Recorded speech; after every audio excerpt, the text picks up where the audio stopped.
നമസ്കാരം. എല്ലാവർക്കും എൻ്റെ ചെറിയ വീഡിയോ പ്രോഗ്രാമിലേക്ക് സ്വാഗതം. ഞാൻ ഫ്രാൻസിസ് മിത്രു. ഇന്ന് എനിക്ക് നിങ്ങളുമായി പങ്കുവയ്ക്കാനുള്ളത് സ്വർഗത്തിൽ നടന്ന ഒരു യുദ്ധത്തെക്കുറിച്ചുള്ള തിരുവചനങ്ങളാണ്. അത് വെളിപാട് പുസ്തകം 12-ാം അധ്യായം 7 മുതൽ 9 വരെയുള്ള തിരുവചനങ്ങളാണ്. അതെങ്ങനെയാണ്? അനന്തരം സ്വർഗത്തിൽ ഒരു യുദ്ധമുണ്ടായി. മിഖായേലും അവൻ്റെ ദൂതന്മാരും സർപ്പത്തോട് പോരാടി. സർപ്പവും അവൻ്റെ ദൂതന്മാരും എതിർത്ത് യുദ്ധം ചെയ്തു.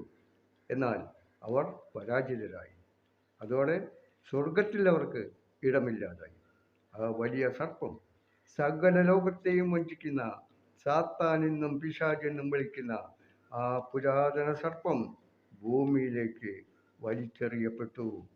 അവനോടുകൂടെ അവൻ്റെ ദൂതന്മാരും. ഇതാണ് സ്വർഗത്തിൽ നടന്ന യുദ്ധത്തെക്കുറിച്ചുള്ള പശ്ചാത്തലം. അങ്ങനെയാണ് ഭൂമിയിൽ പിശാചുക്കൾ വന്ന് നിറയുന്നത്. ആ പിശാചുക്കൾ സ്വർഗത്തിൽ സുഖമായി താമസിച്ചിരുന്നവരായിരുന്നു. എന്നാൽ ഒരിക്കൽ അവർക്ക് ദൈവവുമായി പടപൊരുതണമെന്ന ഒരു ഭീകര ചിന്തയുണ്ടായതിനെ തുടർന്നാണ് അവർക്ക് സ്വർഗരാജ്യം നഷ്ടപ്പെട്ടത്. അതിൻ്റെ പ്രതികാരം ദൈവം സ്വന്തം ഛായയിൽ സൃഷ്ടിച്ച മനുഷ്യരുടെ മേൽ അവർ ഇന്നും നടത്തിക്കൊണ്ടിരിക്കുകയാണ്.